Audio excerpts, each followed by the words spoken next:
পশ্চিমবঙ্গ তৃণমূল কংগ্রেস মুখপাত্র হিসেবে সুখেন্দু শেখর রায় আমি আপনাদের সামনে আজ দেশের প্রধানমন্ত্রী তিনটি কৃষি আইন প্রত্যাহার নিয়ে যে বক্তব্য রেখেছেন তার পরিপ্রেক্ষিতে প্রথমেই সর্বভারতীয় তৃণমূল কংগ্রেসের সভানেত্রী মাননীয়া মমতা বন্দ্যোপাধ্যায় যে টুইট করেছেন সেটি হয়তো আপনাদের গোচরে এসেছে, এতৎসত্ত্বেও আমি আবার সেটা পড়ে শোনাচ্ছি। মাননীয়া মমতা বন্দ্যোপাধ্যায় টুইট করেছেন, My heartfelt congratulations to every single farmer who fought relentlessly and were not faced by the cruelty with which BJP treated you. This is your victory. My deepest condolences to everyone who lost their loved ones in this fight. Unquote. আমাদের সর্বভারতীয় তৃণমূল কংগ্রেসের জাতীয় সাধারণ সম্পাদক অভিষেক বন্দ্যোপাধ্যায় অনুরূপভাবে tweet করেছেন, and I quote, More power to all our farmers. Their long and arduous struggle, their grit and determination against all adversities has shown BJP India their true place. This is the real power of dissent in our democracy, and I salute each and every farmer for their courage. Unquote. এই দুটো টুইটের মাধ্যমে আমাদের দলের পক্ষ থেকে মাননীয় সভানেত্রী এবং জাতীয় সাধারণ সম্পাদক দলের প্রাথমিক অবস্থান ব্যক্ত করেছেন। আপনারা সকলেই জানেন যে যখন 2020 সালের 20 সেপ্টেম্বর সংসদে এই বিল নিয়ে আসা হয়, এই তিনটি দানবীয় বিল, তখন আমাদের দল তৃণমূল কংগ্রেসের পক্ষ থেকে সংসদের উভয় কক্ষে এই প্রস্তাব আনা হয়, স্ট্যাটুটারি মোশন, যে এই বিলগুলোকে সিলেক্ট কমিটিতে পাঠানো হোক আরও আলাপ আলোচনার জন্য, যাতে বৃহত্তর কৃষক সমাজ তাদের মতামত ব্যক্ত করতে পারেন। কিন্তু দুর্ভাগ্যের বিষয়, প্রায় সমস্ত বিরোধী পক্ষ এই বিষয়ে তাদের এই প্রস্তাব পাশ করার অনুরোধ জানানো সত্ত্বেও এবং ভোটাভুটি দাবি করা সত্ত্বেও কোনো ভোটাভুটি করা হয়নি, এবং গায়ের জোরে এই বিলকে পাশ করানোর প্রচেষ্টা যখন হয়, তখন আমাদের দলের পক্ষ থেকে বিশেষত রাজ্যসভায় আমাদের দলনেতা ডেরেক ওব্রায়েন যখন প্রতিবাদ করেন, তাকে চ্যাংদোলা করে মার্শালেরা হাউসের বাইরে পাঠিয়ে দেয়। আমাদের অন্যান্য সাংসদ যেমন দোলা সেন এবং অন্যান্য সাংসদদেরকেও অনুরূপভাবে বের করে দেওয়া হয়। অন্যান্য রাজনৈতিক দল, বিরোধী দল, তারাও এর প্রতিবাদ করেন, তাদেরকেও সংসদ থেকে বহিষ্কার করা হয়। কিন্তু কৃষক সমাজ, যে বিপুল সংখ্যক কৃষক যারা এই আন্দোলন গড়ে তোলেন, সেই 35টি কৃষক সংগঠন কিন্তু অবিলম্বে আন্দোলন শুরু করেন গণতান্ত্রিক পদ্ধতিতে। এবং আপনারা সবাই জানেন, দীর্ঘ সময় ধরে শীত, গ্রীষ্ম, বর্ষাকে উপেক্ষা করে তাদের পরিবারের পরিজনদেরকে নিয়ে, স্ত্রী কন্যাদেরকে, বাচ্চাদেরকে নিয়ে খোলা আকাশের নিচে দিনের পর দিন গণতান্ত্রিক পথে তারা আন্দোলন চালিয়ে গেছেন। তাদের নেতা রাজেশ টিকায়েত আমাদের নেত্রী মমতা বন্দ্যোপাধ্যায়ের সঙ্গে কলকাতায় দেখা করেছেন, এবং মমতা বন্দ্যোপাধ্যায় প্রথম ব্যক্তি যিনি এই বিলের প্রতিবাদ করেন। কলকাতাতে সুবিশাল মিছিল বার করা হয় এবং প্রত্যেকটি জেলা সদরে তৃণমূল কংগ্রেসের পক্ষ থেকে কৃষক বিল প্রত্যাহারের দাবিতে আন্দোলন এবং মিছিল করা হয়, এবং এই প্রতিক্রিয়া সারা দেশেই পড়ে, সমস্ত জায়গায় কিন্তু এই সরকার অনড় মনোভাব গ্রহণ করে। ইতিমধ্যে এই আন্দোলন চালাতে গিয়ে 700-রও বেশি কৃষক তারা প্রাণ হারিয়েছেন, এবং অতি সম্প্রতি লখিমপুর খেড়িতে যে নারকীয় হত্যাকাণ্ড ঘটেছে আপনারা দেখেছেন, যে নিরস্ত্র আন্দোলনকারীদের ওপর চলন্ত গাড়ি ঢুকে গিয়ে তাদেরকে পিষে মারা হয়েছে বেশ কয়েকজনকে, এবং এই গাড়ি চালিয়েছেন একজন কেন্দ্রীয় মন্ত্রীর পুত্র কেন্দ্রীয় মন্ত্রী এখনো বহাল তবিয়তে পদে রয়েছেন, তার ছেলের বিরুদ্ধেও প্রথমে কোনো ব্যবস্থা নেওয়া হয়নি।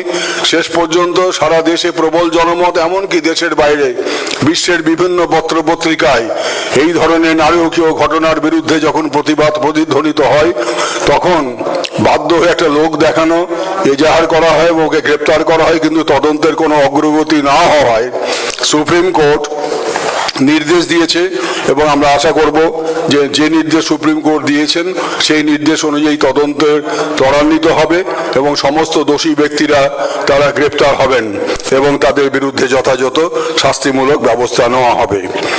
আজকে এই ঘটনা প্রসঙ্গে আমাদের আরও বক্তব্য যে যখন এতগুলো মানুষ মারা গেলেন, 700 জন কৃষক মারা গেলেন, তখন প্রধানমন্ত্রীর বিবেক জাগ্রত হলো না। সারা দেশ জুড়ে ছাত্র, শিক্ষক, বুদ্ধিজীবী মহল, সমস্ত পেশার মানুষ অন্নদাতাদের পাশে দাঁড়িয়ে তাদের সমর্থন জ্ঞাপন করা সত্ত্বেও প্রধানমন্ত্রী বা বিজেপির নেতাদের বিবেক জাগ্রত হয়নি। উল্টে এদেরকে কখনো দেশদ্রোহী, কখনো খালিস্তানি, এই সমস্ত ভাবে কথা বলে তাদেরকে নিন্দিত করা হয়েছে, তাদেরকে ভর্ৎসিত করা হয়েছে। এবং আজকে হঠাৎ সকালবেলা ঘুম থেকে উঠে সবাই দেখছেন প্রধানমন্ত্রী গুরু নানকের জন্মদিনে তিনি বলছেন যে আমরা এই আইন প্রত্যাহার করে নেব। প্রথম কথা হচ্ছে যে কেন এতদিন পরে, এর কারণটা কি?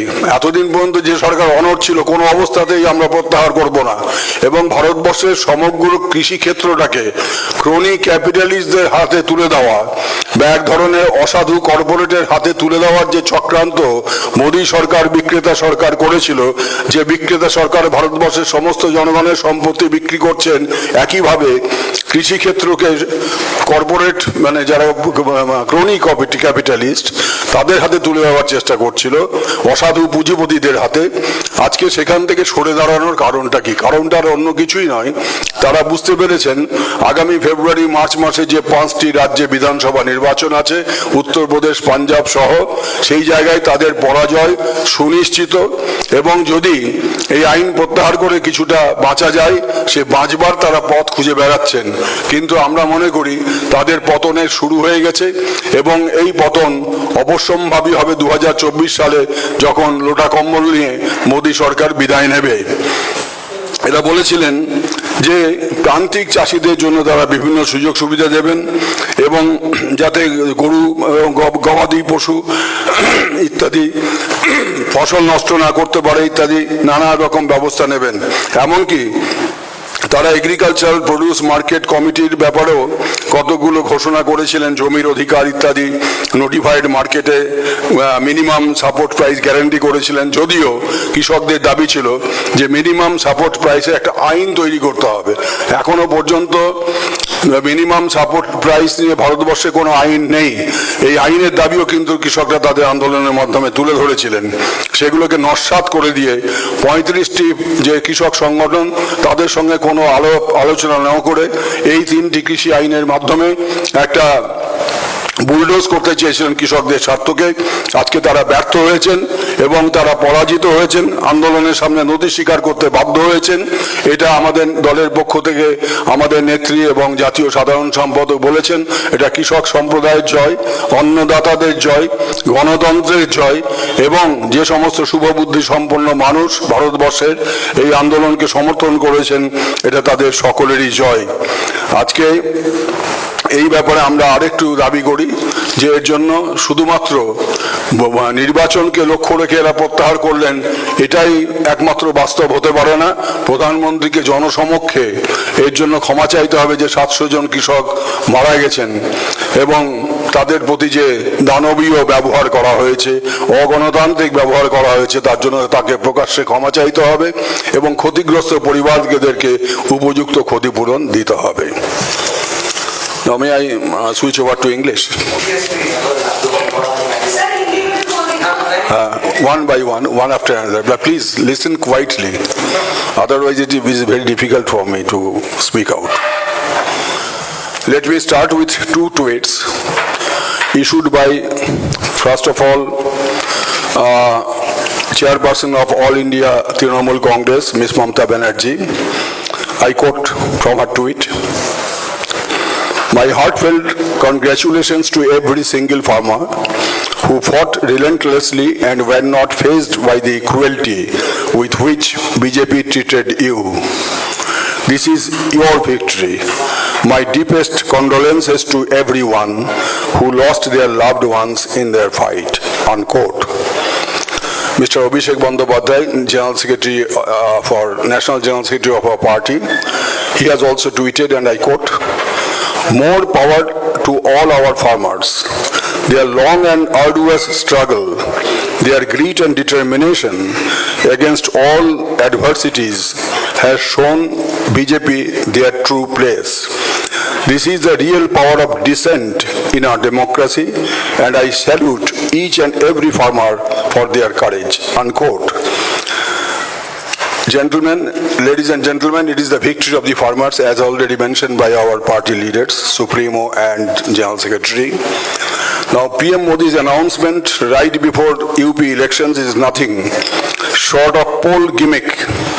Was he waiting for his right time only to mobilize votes? Otherwise, when protesting farmers were mowed down by a car linked to the union minister at his village in Lakhimpur Kheri, did not even feel the need to spare a single word. However, as the polls are knocking on the door, the Prime Minister got back his wisdom to repeal farm laws. BJP and RSS workers, deputed by the local MPs and MLAs, fanned out in the villages to interact and get feedback from Pradhans on the agrarian issue.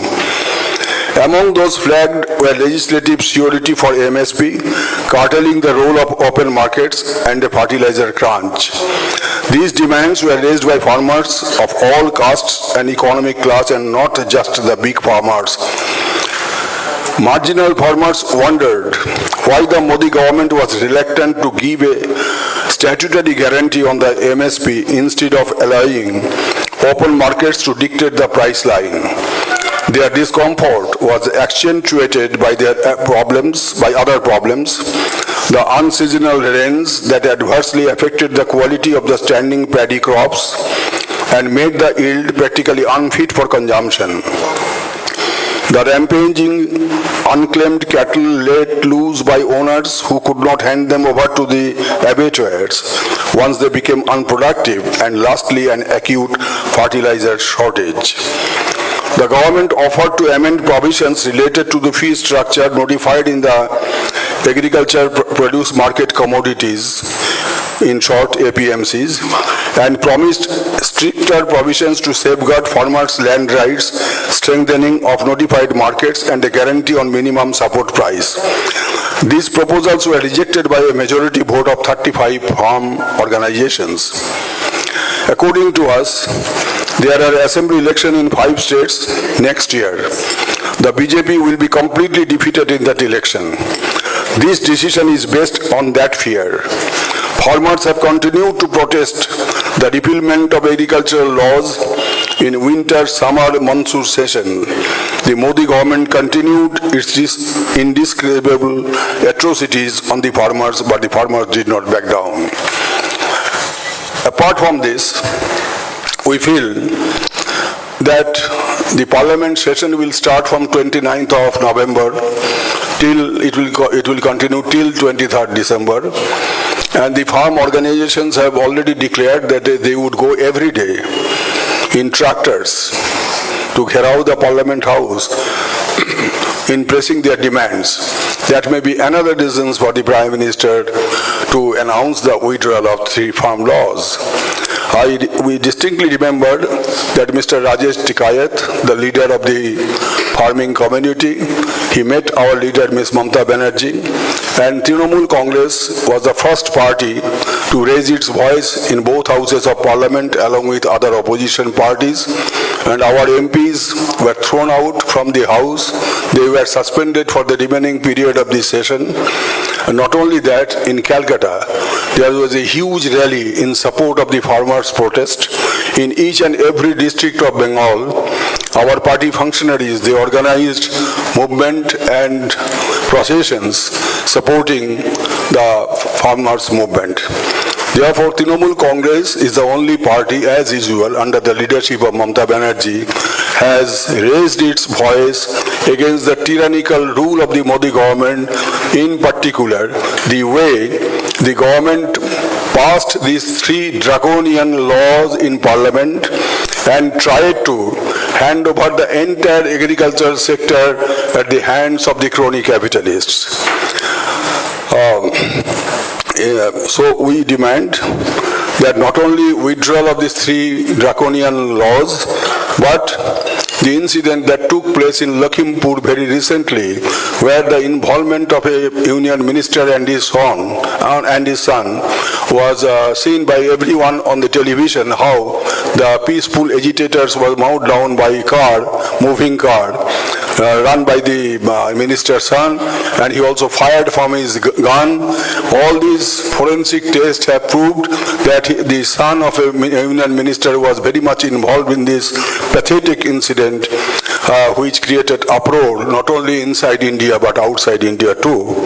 And the Honorable Supreme Court had ordered an inquiry, and we sincerely hope and believe that the investigation shall be expedited and all the culprits shall be brought to book.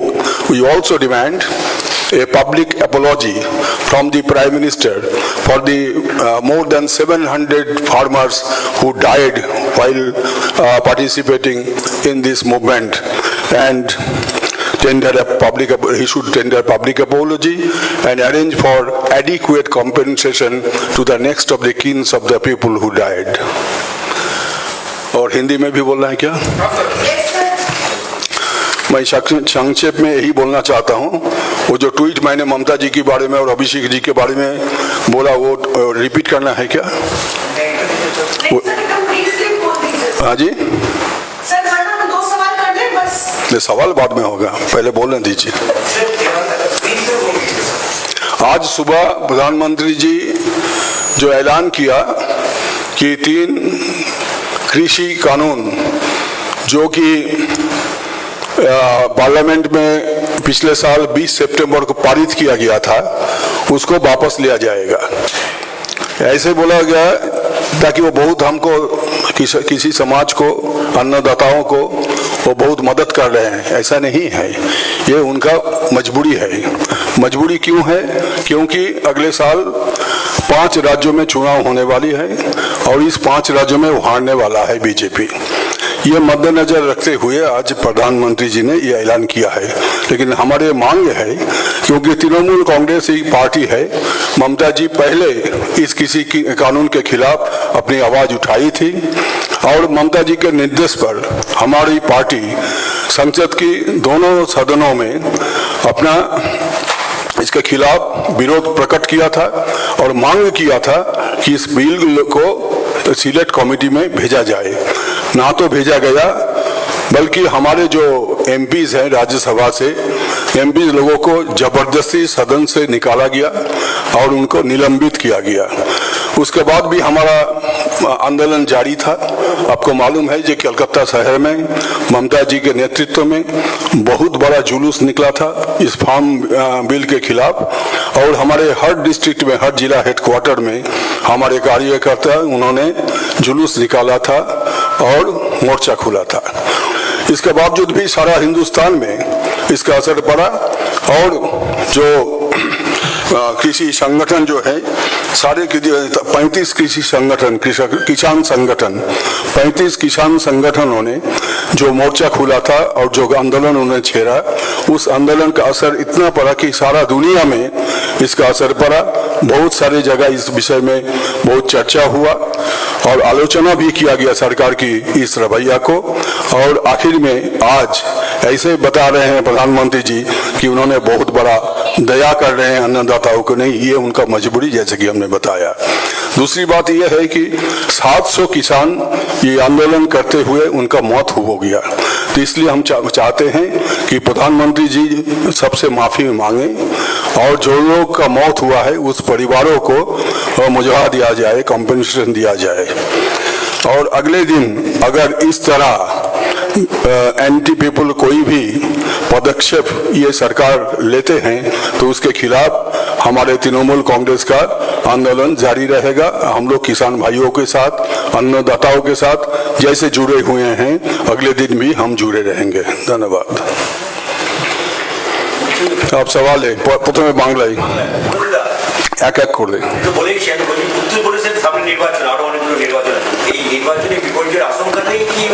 অবশ্যই ওরা অনেক দিন ধরে চেষ্টা করলেন, নানা রকম meeting টিটিং করলেন।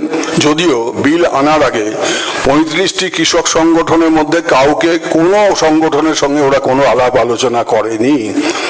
একটি ইংরেজি বিখ্যাত ইংরেজি সংবাদপত্র আরটিআই করে জানতে চেয়েছিল সরকারের কাছে যে আপনারা কৃষি সংগঠনগুলোর সঙ্গে আপনারা কথা বলেছেন কিনা। তারা তো আরটিআই করে জানতে পারে যে না, এরকম কোনো আলোচনা হয়নি। সুতরাং ওরা সংসদে মিথ্যে কথা বলেছে। এবং রবিশঙ্কর প্রসাদ তখন তথ্য সম্প্রচার মন্ত্রী ছিলেন, তিনি প্রেস কনফারেন্স করে বলেছিলেন হ্যাঁ সমস্ত সংগঠনের সঙ্গে আমরা কথা বলেছি। এটা মিথ্যেবাদী সরকার, ধোঁকাবাজ সরকার। আজকে তাদের মুখোশ আবার খুলে পড়ছে, কারণ ওরা বুঝতে পেরেছেন পায়ের তলা থেকে মাটি সরে গেছে। উত্তরপ্রদেশ, পাঞ্জাব সহ 5টি রাজ্যে তাদের ভরাডুবি হবে।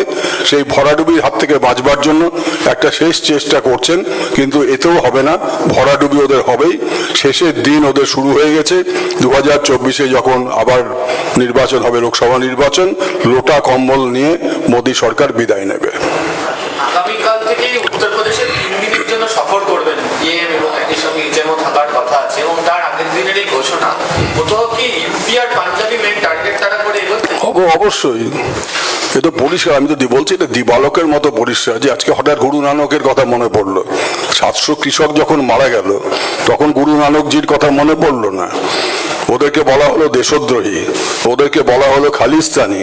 আজকে গুরু নানকজি জন্মদিন বলে একদম আবেগে বুক ভাসিয়ে এমন সুন্দর সুরে কথা বলতে শুরু করলেন যেন বিরাট দয়া করছেন অন্নদাতাদের। ব্যাপারটি তো তা নয়। ওরা নিজেদের পরাজয়কে ঠেকাবার জন্য একটা ব্যর্থ প্রচেষ্টা চালাচ্ছে। Any more? सर, क्या अब पार्लियामेंट का सेशन शुरू होगा? जो आप माफी की बात कर रहे हैं प्रधानमंत्री मोदी जी से कि 700 किसान मारे गए, उनकी तरफ माफी मांगे, तो क्या इस बात को आप लोग संसद के सत्र में रखेंगे सर? या इस पे संसद में इस बारे में जो कुछ भी कहना है ये रणनीति हम लोग तैयार करेंगे, दूसरे विरोधी दल से भी बात करेंगे और एक साथ हम लोग इस मुद्दे को संसद में जरूर उठाएंगे और कैसे क्या हुआ, क्यों हुआ, इसका जवाब सरकार को देने पड़ेगा। दादा, पिछले 1 साल से किसान इस आंदोलन में जुड़े थे, लेकिन ये अनाउंसमेंट अभी आती है। क्या टाइमिंग को लेकर सवाल उठ रहे हैं चुनावों को देखते हुए ये? और अगर ये अनाउंसमेंट पहले किया जाता, किसानों की क्या जान बचाई जा सकती थी? मैं बोल चुका हूं कि जबकि बहुत सारे विरोधी दल, खास करके तृणमूल कांग्रेस के लोग भी, वो गाजीपुर वगैरह जहां वो लोग आंदोलन कर रहे थे, उनको हम लोग किसी लोगों को जाने नहीं दिया, एक एमपी को जाने नहीं दिया, एक भी पार्टी को जाने नहीं दिया, और 700 लोग का मौत हो गया। एक दिन भी उनको याद नहीं पड़ा कि इस काला कानून को वापस लेना है। आज अचानक इस काला कानून को वापस लेने का जो ऐलान किया गया, इसके पीछे और क्या रवैया हो सकता है, क्या कारण हो सकता है? कारण एक ही है, सामने चुनाव है और चुनाव में तो जीतना है।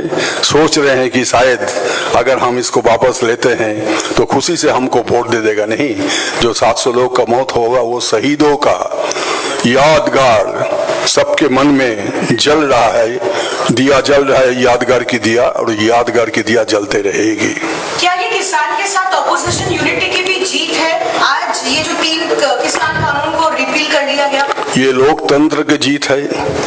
जैसे कि हमारे नेशनल जनरल सेक्रेटरी अभिषेक बंदोपाध्याय जी ने बताया, ये हर लोकतंत्र के ऊपर जिनका आस्था है, इन सभी का ये जीत है। और खास करके हमारे जो अन्नदाता, जो किसी भी हालत पर अपने राह से निकला नहीं और लोकतांत्रिक राह पर चला, कहीं हिंसा नहीं छेड़ा, उन लोगों को कितना भी गाली बका, लेकिन फिर भी उन्होंने सब सहा। बारिश में खड़ा होके सर्दी में वो लोग वहाँ सड़क पे दिन बिताई रात बिताई, लेकिन उनको इनका जो ये था कन्विक्शन था, इस कन्विक्शन को किसी ने कुछ कर नहीं पाया। उसी का नतीजा है कि आज ये किसान का जीत है और ये अन्नदाता का जीत है। हमारे उन पर नाज है कि वो कैसे आंदोलन छेड़ा जाता है, लोकतांत्रिक आंदोलन किसको कहा जाता है, उसने सारा हिंदुस्तान को दिखा दिया, सारा दुनिया को दिखा दिया। Sir, have farmers shaken the arrogance of BJP? Please repeat. Sir, have farmers shaken the arrogance of BJP? Yes, of course. The brutal way that the BJP government introduced the bills in parliament, notwithstanding the strong opposition made even by their supporters within the parliament, it's a rebuff to their attitude by the farming community. So what next? There had been several other issues on which the opposition had united, be it demonetization, be it privatization of national assets, be it the farm laws. Do you think farm laws repeal have paved the way for opposition to unite over and over again and repress all those issues? Trinamool Congress and other opposition parties will continue to unmask this Bikreta Sarkar or the sellers government day by day, and the beginning of the end of the BJP rule has started. Sir, प्रधानमंत्री मोदी जी ने आज अपने speech में कहा कि ये जो कानून लाया गया था उनके किसानों को हित के लिए लाया गया था, लेकिन वो इसका जो फायदा होने वाला था उसको समझ नहीं पाए और उन लोगों को गुमराह किया गया। वो प्रधानमंत्री जी जो बताया, उन्होंने और उनका पार्टी, उनका सरकार किसानों को गुमराह करने का कोशिश किया था, लेकिन कर नहीं पाया। किसानों ने समझ लिया कि जो भी किया गया ये किसानों का, अन्नदाताओं का स्वार्थ विरोधी है, इसलिए उन्होंने आंदोलन छेड़ा और सफल हुआ। और प्रधानमंत्री जी को आज उनको क्षमा मांगना चाहिए अन्नदाताओं से। सीए और एनआरसी को लेकर भी आंदोलन करती रही है, क्या इस ऐलान से फ्रेश ऑक्सीजन मिलेगा सीए और एनआरसी के विड्रॉल पर? खेल अभी बाकी है, देखते रहिए।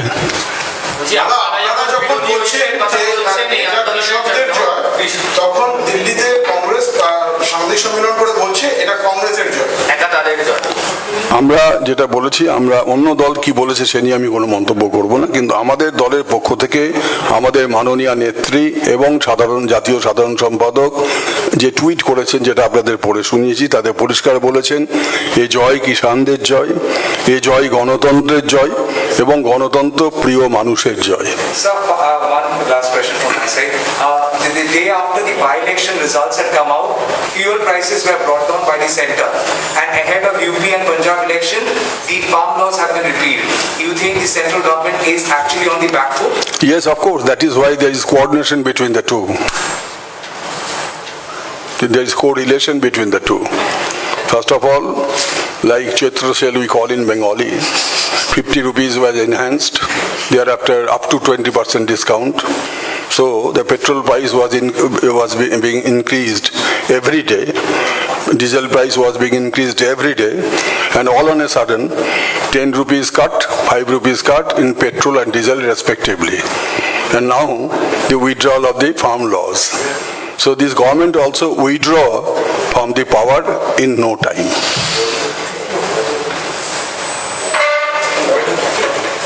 Thank you.